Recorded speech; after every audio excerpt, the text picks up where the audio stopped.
Tanggal 19 Oktober hari ke-293.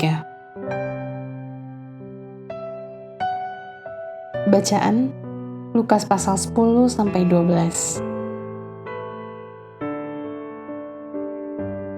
Antagonisme anak manusia.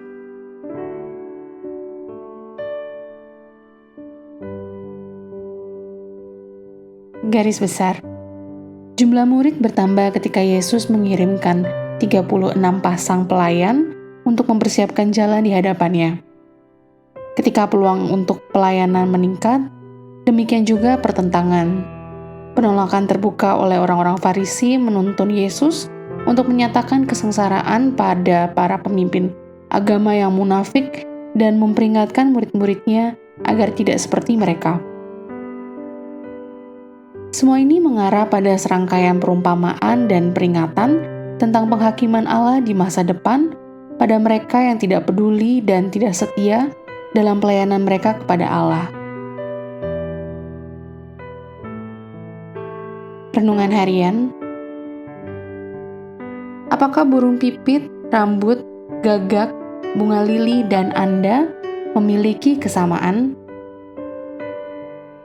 Jawaban, mereka semua adalah objek pemeliharaan khusus Tuhan. Pergilah ke jendela terdekat dan perhatikan seekor burung, kemudian renungkan ini. Tuhan tidak pernah merupakan burung tersebut.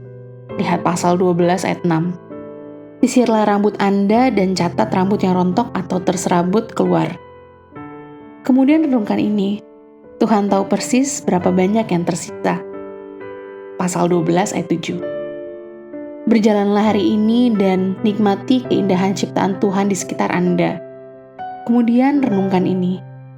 Tuhan memastikan bahwa bunga-bunga itu mendapatkan hujan dan burung-burung memiliki makanan. Lihat pasal 12 ayat 24, ayat 27-28. Sekarang berdiri di depan cermin untuk melihat salah satu ciptaan Tuhan yang dengannya Dia sangat peduli melebihi bunga dan burung. Anda. Jika Allah mengeluarkan energi dan perhatian yang lembut pada bagian-bagian yang kurang penting dari ciptaannya, berapa banyak lagi Dia akan memperhatikan kesejahteraan dan kebahagiaan Anda? Habiskan beberapa menit tambahan dengan merenungkan pasal 12 ayat 22-31 sampai iman Anda berkobar kembali.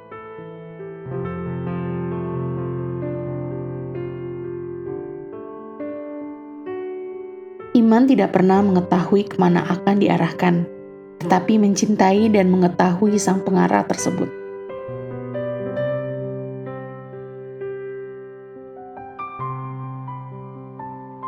Pendalaman.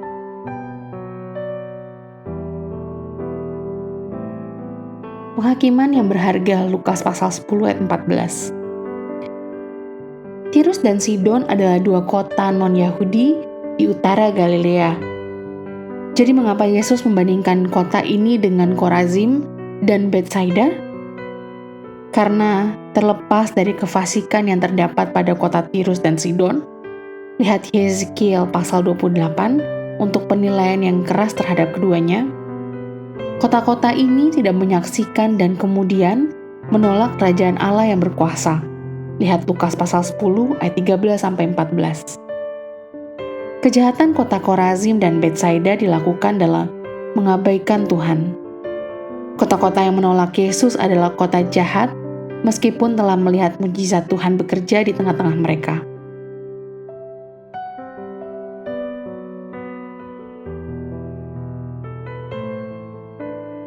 Sesuatu yang aneh tentang tanda ini, Lukas pasal 11 ayat 32. Lukas mencatat kata-kata Yesus yang membandingkan dirinya dengan Nabi Yunus dan berbicara tentang tanda Yunus. Pasal 11 ayat 29-30. Tetapi apakah tanda Yunus? Lukas tidak mengatakannya. Periksalah Matius pasal 12 ayat 38-40 untuk penjelasannya.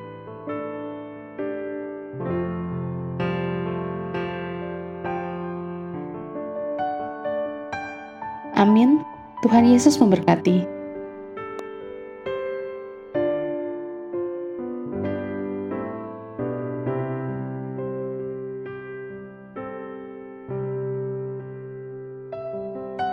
Lukas pasal 10. Yesus mengutus 70 murid. Kemudian daripada itu Tuhan menunjuk 70 murid yang lain, lalu mengutus mereka berdua-dua mendahuluinya ke setiap kota dan tempat yang hendak dikunjunginya. Katanya kepada mereka, "Tuaian memang banyak, tetapi pekerja sedikit. Karena itu mintalah kepada Tuhan yang empunya tuaian, supaya ia mengirimkan pekerja-pekerja untuk tuaian itu. Pergilah. Sesungguhnya aku mengutus kamu seperti anak domba ke tengah-tengah serigala. Janganlah membawa pundi-pundi atau bekal atau kasut, dan janganlah memberi salam kepada siapapun selama dalam perjalanan. Kalau kamu memasuki suatu rumah, katakanlah lebih dahulu, damai sejahtera bagi rumah ini. Dan jikalau di situ ada orang yang layak menerima damai sejahtera, maka salammu itu akan tinggal atasnya. Tetapi jika tidak, salammu itu kembali kepadamu. Tinggallah dalam rumah itu, makan dan minumlah apa yang diberikan orang kepadamu. Sebab seorang pekerja patut mendapat upahnya. Janganlah berpindah-pindah rumah. Dan jikalau kamu masuk ke dalam sebuah kota, dan kamu diterima di situ, makanlah apa yang dihidangkan kepadamu, dan sembuhkanlah orang-orang yang sakit yang ada di situ, dan katakanlah kepada mereka, kerajaan Allah sudah dekat padamu. Tetapi jikalau kamu masuk ke dalam sebuah kota, dan kamu tidak diterima di situ, pergilah ke jalan-jalan raya kota itu dan serukanlah, juga debu kotamu yang melekat pada kaki kami kebaskan di depanmu. Tetapi ketahuilah ini, kerajaan Allah sudah dekat. Aku berkata kepadamu, pada hari itu Sodom akan lebih ringan tanggungannya daripada kota itu." Yesus mengecam beberapa kota. "Celakalah engkau Korasim, celakalah engkau Betsaida, karena jika di Tirus dan di Sidon terjadi mukjizat-mukjizat yang telah terjadi di tengah-tengah kamu, sudah lama mereka bertobat dan berkabung. Akan tetapi pada waktu penghakiman, tanggungan Tirus dan Sidon akan lebih ringan daripada tanggunganmu. Dan engkau Kapernaum, apakah engkau akan dinaikkan sampai ke langit? Tidak, engkau akan diturunkan sampai ke dunia orang mati. Barang siapa mendengarkan kamu, ia mendengarkan aku. Dan barang siapa menolak kamu, ia menolak aku. Dan barang siapa menolak aku, ia menolak dia yang mengutus aku." Kembalinya ke-70 murid. Kemudian ke-70 murid itu kembali dengan gembira dan berkata, "Tuhan, juga setan-setan takluk kepada kami demi nama-Mu." Lalu kata Yesus kepada mereka, "Aku melihat iblis jatuh seperti kilat dari langit. Sesungguhnya aku telah memberikan kuasa kepada kamu untuk menginjak ular dan kalajengking, dan kuasa untuk menahan kekuatan musuh, sehingga tidak ada yang akan membahayakan kamu. Namun demikian janganlah bersukacita karena roh-roh itu takluk kepadamu, tetapi bersukacitalah karena namamu akan terdaftar di surga." Ucapan syukur dan bahagia. Pada waktu itu juga bergembiralah Yesus dalam Roh Kudus dan berkata, "Aku bersyukur kepadamu Bapa, Tuhan langit dan bumi, karena semuanya itu Engkau sembunyikan bagi orang bijak dan orang pandai, tetapi Engkau nyatakan kepada orang kecil.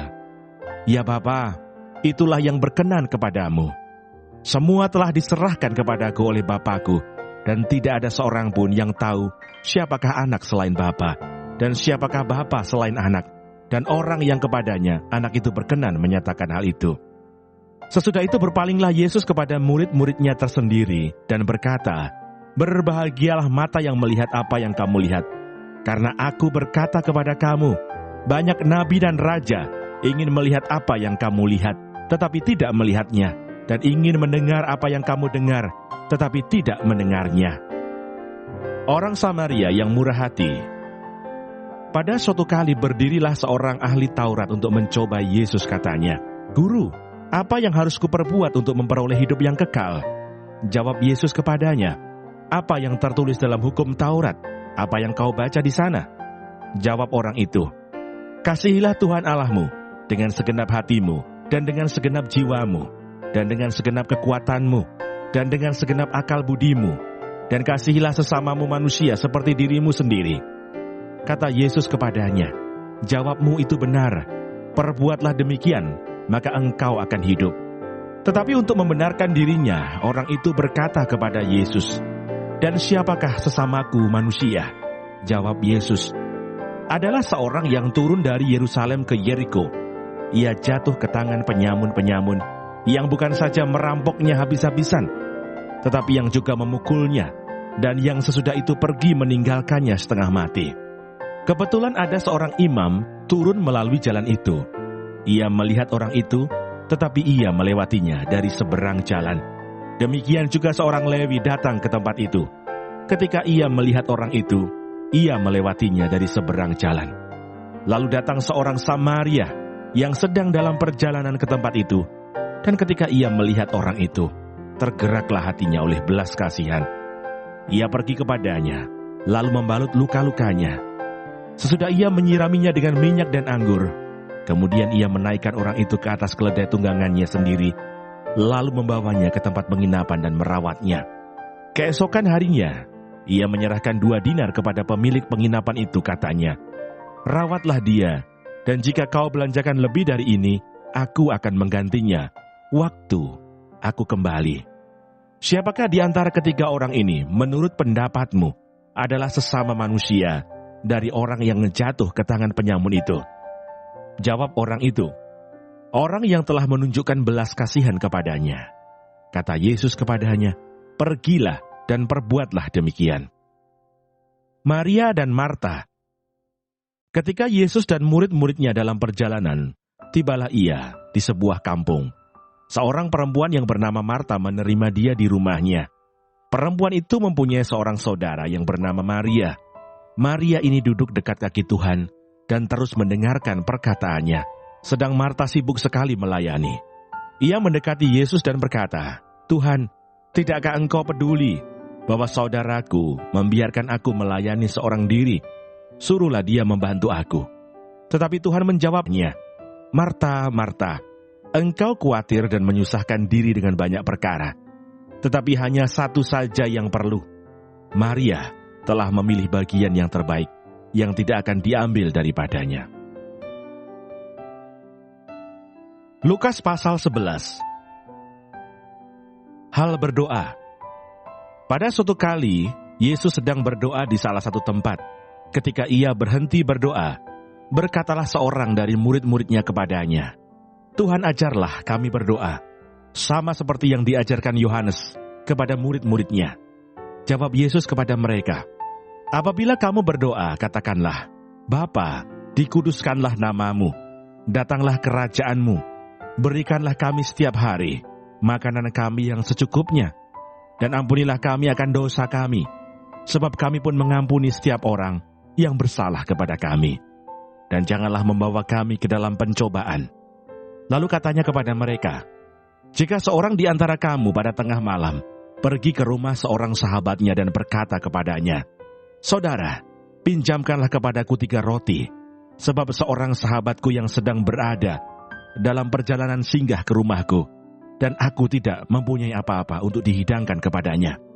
Masakan ia yang di dalam rumah itu akan menjawab, 'Jangan mengganggu aku, pintu sudah tertutup dan aku serta anak-anakku sudah tidur. Aku tidak dapat bangun dan memberikannya kepada saudara.' Aku berkata kepadamu, sekalipun ia tidak mau bangun dan memberikannya kepadanya, karena orang itu adalah sahabatnya, namun karena sikapnya yang tidak malu itu, ia akan bangun juga dan memberikan kepadanya apa yang diperlukannya. Oleh karena itu aku berkata kepadamu, mintalah, maka akan diberikan kepadamu. Carilah, maka kamu akan mendapat. Ketoklah, maka pintu akan dibukakan bagimu.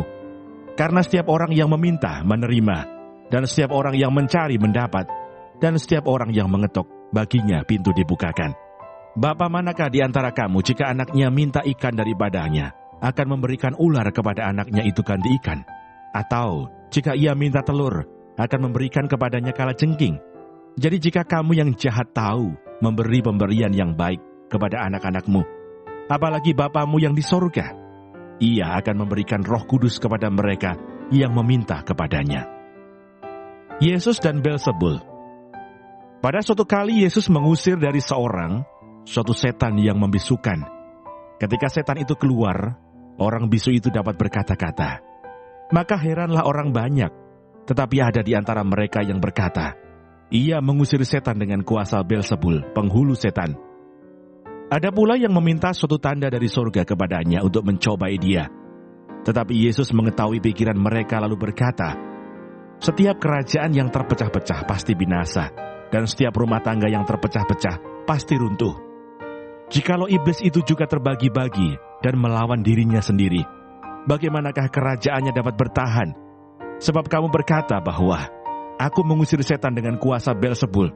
Jadi jika aku mengusir setan dengan kuasa Beelzebul, dengan kuasa apakah pengikut-pengikutmu mengusirnya?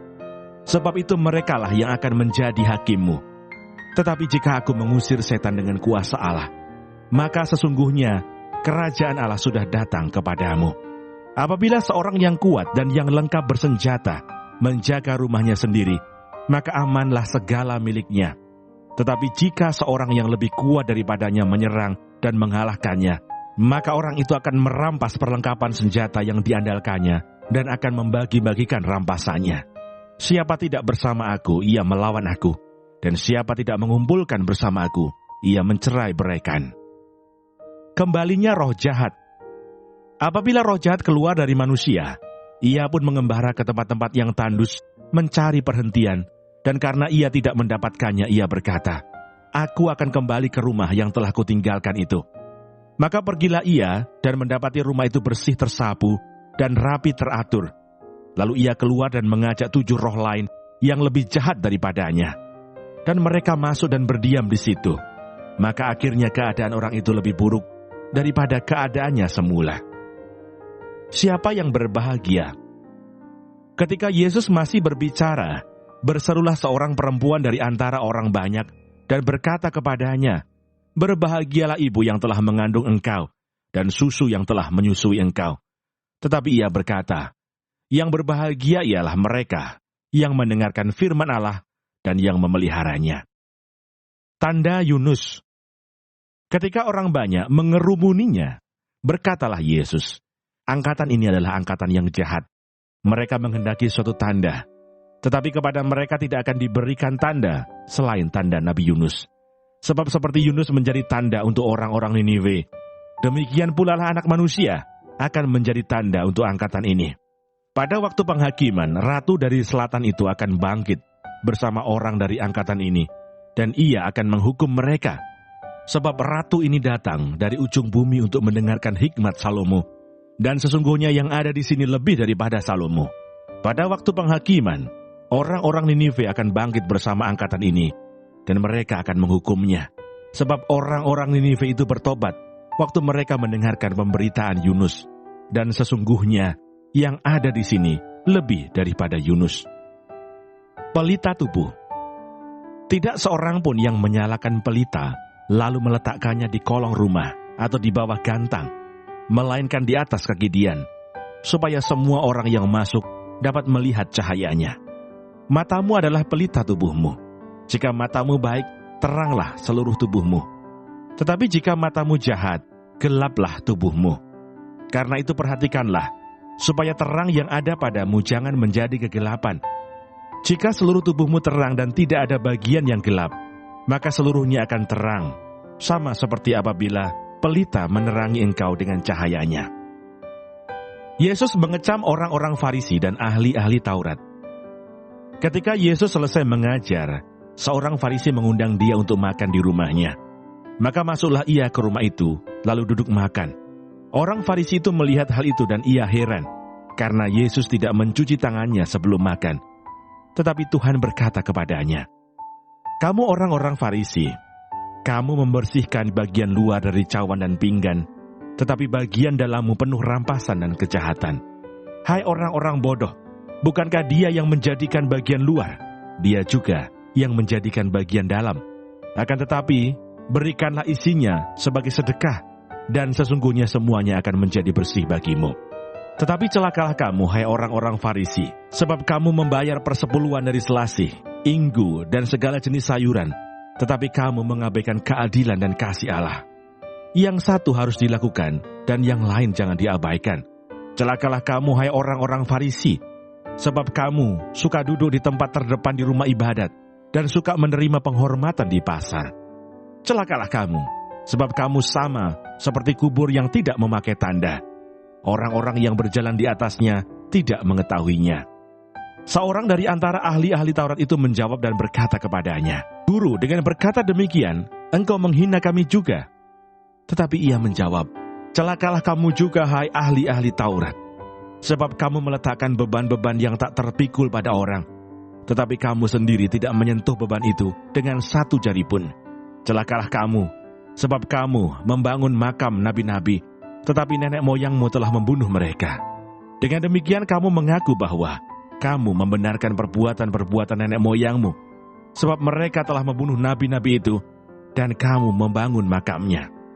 Sebab itu hikmat Allah berkata, Aku akan mengutus kepada mereka nabi-nabi dan rasul-rasul, dan separuh dari antara nabi-nabi dan rasul-rasul itu akan mereka bunuh dan mereka aniaya.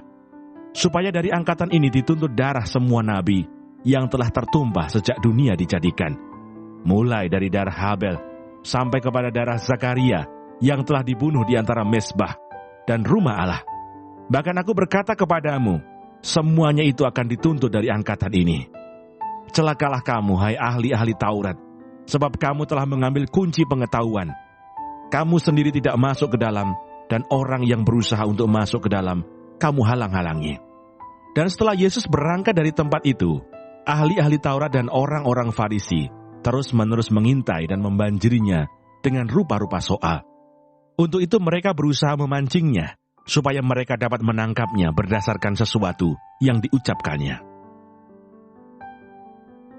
Lukas pasal 12. Pengajar khusus bagi murid-murid. Sementara itu beribu-ribu orang banyak telah berkerumun, sehingga mereka berdesak-desakan. Lalu Yesus mulai mengajar, pertama-tama kepada murid-muridnya katanya, "Waspadalah terhadap ragi, yaitu kemunafikan orang Farisi. Tidak ada sesuatu pun yang tertutup yang tidak akan dibuka, dan tidak ada sesuatu pun yang tersembunyi yang tidak akan diketahui. Karena itu apa yang kamu katakan dalam gelap akan kedengaran dalam terang, dan apa yang kamu bisikkan ke telinga di dalam kamar akan diberitakan dari atas atap rumah. Aku berkata kepadamu, hai sahabat-sahabatku, janganlah kamu takut terhadap mereka yang dapat membunuh tubuh, dan kemudian tidak dapat berbuat apa-apa lagi. Aku akan menunjukkan kepada kamu siapakah yang harus kamu takuti. Takutilah dia yang setelah membunuh mempunyai kuasa untuk melemparkan orang ke dalam neraka. Sesungguhnya aku berkata kepadamu, takutilah dia. Bukankah burung pipit dijual 5 ekor 2 duit? Sungguh pun demikian, tidak seekor pun daripadanya yang dilupakan Allah. Bahkan rambut kepalamu pun terhitung semuanya. Karena itu jangan takut, karena kamu lebih berharga daripada banyak burung pipit. Aku berkata kepadamu, setiap orang yang mengakui aku di depan manusia, Anak Manusia juga akan mengakui dia di depan malaikat-malaikat Allah. Tetapi barang siapa menyangkal aku di depan manusia, ia akan disangkal di depan malaikat-malaikat Allah. Setiap orang yang mengatakan sesuatu melawan Anak Manusia, ia akan diampuni. Tetapi barang siapa menghujat Roh Kudus, ia tidak akan diampuni. Apabila orang menghadapkan kamu kepada majelis-majelis atau kepada pemerintah-pemerintah dan penguasa-penguasa, janganlah kamu khawatir bagaimana dan apa yang harus kamu katakan untuk membela dirimu. Sebab pada saat itu juga, Roh Kudus akan mengajar kamu apa yang harus kamu katakan. Orang kaya yang bodoh. Seorang dari orang banyak itu berkata kepada Yesus, Guru, katakanlah kepada saudaraku, supaya ia berbagi warisan dengan aku. Tetapi Yesus berkata kepadanya, Saudara, siapakah yang telah mengangkat aku menjadi hakim atau pengantara atas kamu? Katanya lagi kepada mereka, berjaga-jagalah dan waspadalah terhadap segala ketamakan. Sebab walaupun seorang berlimpah-limpah hartanya, hidupnya tidaklah tergantung daripada kekayaannya itu. Kemudian ia mengatakan kepada mereka suatu perumpamaan katanya, ada seorang kaya, tanahnya berlimpah-limpah hasilnya. Ia bertanya dalam hatinya, apakah yang harus aku perbuat? Sebab aku tidak mempunyai tempat di mana aku dapat menyimpan hasil tanahku. Lalu katanya, inilah yang akan aku perbuat. Aku akan merombak lumbung-lumbungku, dan aku akan mendirikan yang lebih besar, dan aku akan menyimpan di dalamnya segala gandum dan barang-barangku. Sesudah itu aku akan berkata kepada jiwaku, jiwaku, ada padamu banyak barang, tertimbun untuk bertahun-tahun lamanya. Beristirahatlah, makanlah, minumlah, dan bersenang-senanglah. Tetapi firman Allah kepadanya, "Hai engkau orang bodoh, pada malam ini juga jiwamu akan diambil daripadamu. Dan apa yang telah kau sediakan untuk siapakah itu nanti?" Demikianlah jadinya dengan orang yang mengumpulkan harta bagi dirinya sendiri, jikalau ia tidak kaya di hadapan Allah. Hal kekhawatiran. Yesus berkata kepada murid-muridnya, "Karena itu aku berkata kepadamu, janganlah khawatir akan hidupmu, akan apa yang hendak kamu makan, dan janganlah khawatir pula akan tubuhmu, akan apa yang hendak kamu pakai. Sebab hidup itu lebih penting daripada makanan, dan tubuh itu lebih penting daripada pakaian. Perhatikanlah burung-burung gagak yang tidak menabur, dan tidak menuai, dan tidak mempunyai gudang atau lumbung, namun demikian diberi makan oleh Allah. Betapa jauhnya kamu melebihi burung-burung itu. Siapakah di antara kamu yang karena kekhawatirannya dapat menambahkan sehasta pada jalan hidupnya? Jadi jikalau kamu tidak sanggup membuat barang yang paling kecil, mengapa kamu khawatir akan hal-hal lain? Perhatikanlah bunga bakung yang tidak memintal dan tidak menenun. Namun aku berkata kepadamu, Salomo dalam segala kemegahannya pun tidak berpakaian seindah salah satu dari bunga itu. Jadi jika rumput di ladang yang hari ini ada dan besok dibuang ke dalam api, demikian didandani Allah. Terlebih lagi kamu, hai orang yang kurang percaya. Jadi janganlah kamu mempersoalkan apa yang akan kamu makan, atau apa yang akan kamu minum, dan janganlah cemas hatimu. Semua itu dicari bangsa-bangsa di dunia yang tidak mengenal Allah. Akan tetapi Bapamu tahu bahwa kamu memang memerlukan semuanya itu. Tetapi carilah kerajaannya, maka semuanya itu akan ditambahkan juga kepadamu. Janganlah takut, hai kamu kawanan kecil, karena Bapamu telah berkenan memberikan kamu kerajaan itu. Jualah segala milikmu dan berikanlah sedekah. Buatlah bagimu pundi-pundi yang tidak dapat menjadi tuah, suatu harta di sorga yang tidak akan habis, yang tidak dapat didekati pencuri, dan yang tidak dirusakkan ngengat. Karena di mana hartamu berada, di situ juga hatimu berada. Kewaspadaan. Hendaklah pinggangmu tetap berikat, dan pelitamu tetap menyala. Dan hendaklah kamu sama seperti orang-orang yang menanti-nantikan tuannya yang pulang dari perkawinan, supaya jika ia datang dan mengetok pintu, segera dibuka pintu baginya. Berbahagialah hamba-hamba yang didapati tuannya berjaga-jaga ketika ia datang. Aku berkata kepadamu, sesungguhnya ia akan mengikat pinggangnya dan mempersilahkan mereka duduk makan, dan ia akan datang melayani mereka. Dan apabila ia datang pada tengah malam atau pada dini hari dan mendapati mereka berlaku demikian, maka berbahagialah mereka. Tetapi ketahuilah ini, jika tuan rumah tahu pukul berapa pencuri akan datang, ia tidak akan membiarkan rumahnya dibongkar. Hendaklah kamu juga siap sedia, karena Anak Manusia datang pada saat yang tidak kamu sangkakan. Kata Petrus, Tuhan, kamikah yang engkau maksudkan dengan perumpamaan itu, atau juga semua orang? Jawab Tuhan, jadi siapakah pengurus rumah yang setia dan bijaksana, yang akan diangkat oleh tuannya menjadi kepala atas semua hambanya, untuk memberikan makanan kepada mereka pada waktunya? Berbahagialah hamba yang didapati tuannya melakukan tugasnya itu ketika tuannya itu datang. Aku berkata kepadamu, sesungguhnya tuannya itu akan mengangkat dia menjadi pengawas segala miliknya. Akan tetapi jikalau hamba itu jahat dan berkata di dalam hatinya, Tuanku tidak datang-datang, lalu ia mulai memukul hamba-hamba laki-laki dan hamba-hamba perempuan, dan makan, minum, dan mabuk, maka tuan hamba itu akan datang pada hari yang tidak disangkakannya, dan pada saat yang tidak diketahuinya, dan akan membunuh dia, dan membuat dia senasib dengan orang-orang yang tidak setia. Adapun hamba yang tahu akan kehendak tuannya, tetapi yang tidak mengadakan persiapan, atau tidak melakukan apa yang dikehendaki tuannya, ia akan menerima banyak pukulan. Tetapi barang siapa tidak tahu akan kehendak tuannya, dan melakukan apa yang harus mendatangkan pukulan, ia akan menerima sedikit pukulan. Setiap orang yang kepadanya banyak diberi, daripadanya akan banyak dituntut, dan kepada siapa yang banyak dipercayakan, daripadanya akan lebih banyak lagi dituntut. Yesus membawa pemisahan. Aku datang untuk melemparkan api ke bumi, dan betapakah aku harapkan api itu telah menyala. Aku harus menerima baptisan, dan betapakah susahnya hatiku sebelum hal itu berlangsung. Kamu menyangka bahwa aku datang untuk membawa damai di atas bumi. Bukan. Kataku kepadamu, bukan damai, melainkan pertentangan. Karena mulai dari sekarang, akan ada pertentangan antara 5 orang di dalam satu rumah. 3 melawan 2 dan 2 melawan 3. Mereka akan saling bertentangan.